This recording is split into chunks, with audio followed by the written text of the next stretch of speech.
Cat Greenleaf. Welcome to Talk Stoop. This famous face needs no introduction. Well, I'll introduce myself. I'm Jim Belushi, anyway. And you are a psychopathic, maladjusted social misfit. So you want to dance or what? What's the hardest thing about funny?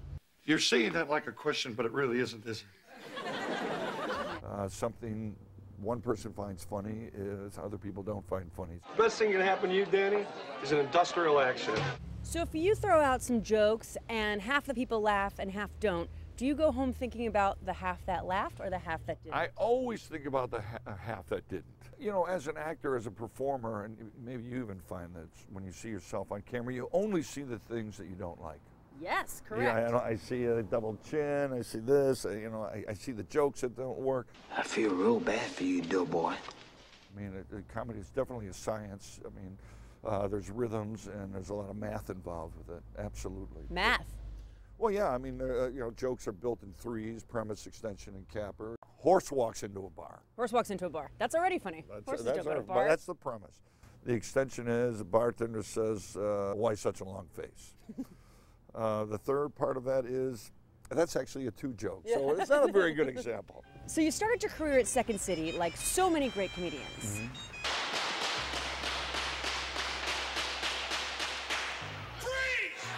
Oh, well, Bill Murray, my brother John, Dan Aykroyd, Gilda Radner, all the guys on Saturday Night Live. You mentioned your brother John. With the last name Belushi, it's hard to miss that you have famous brother. Did the choices that your brother made in his career in life inform the decisions you've made in your career in life? Well, absolutely. I went to Second City to see him perform, and it was magic. He kind of led the path out of the restaurant business, which my father was in. I mean, if John didn't go to Second City, I'd be serving lunch today. Second City, then you move out to Hollywood? Actually, the defining part of my career was about last night. You called her twice? Dan, never call a broad more than once a week. I meant to talk to you about last night. About last night was all right. Never, ever, ever. Everything came from that. I mean, it was Second City, Saturday Night Live, About Last Night, Principal, Red Heat, Curly Sue, Canine movies. Loved your work in Curly Sue. Oh, The harder you hit me, the more I know you love me. That a girl.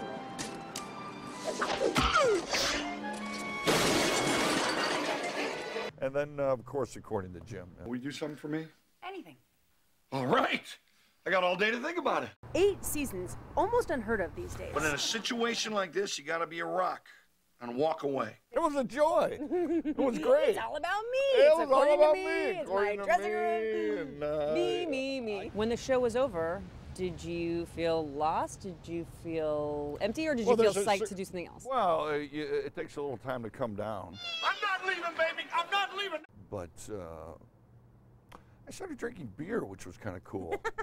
I had At a lot what of time? fun. I drank beer all day for a while. It was actually the last month I fired beer. You know, what I've been doing this last year is I've been getting to know my family a little bit and really putting myself behind more community things. I'm part of this COPD program now. We're starting this huge campaign on awareness for chronic obstructive pulmonary disease, which my family suffered from. My dad had just the most difficult time breathing. There's 24 million people that suffer from COPD. It is the 4th largest disease that kills people. And the symptoms are? Emphysema, asthma, chronic bronchitis.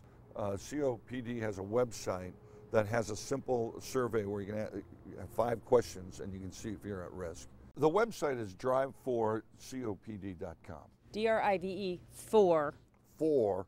Yeah. COPD.com. Besides not drinking beer this year, or at least not drinking it every day, and getting behind some really good causes, what's coming up for you? So I had a nice year off, and now I'm ready to go back. You're giving back and then you're going back. I'm giving and going. You're a busy guy. You know, busy's fun. Better than the alternative. Yeah, beer. Beer. Thanks so much for being on the Stoop. Thank you. It was a pleasure talking with you.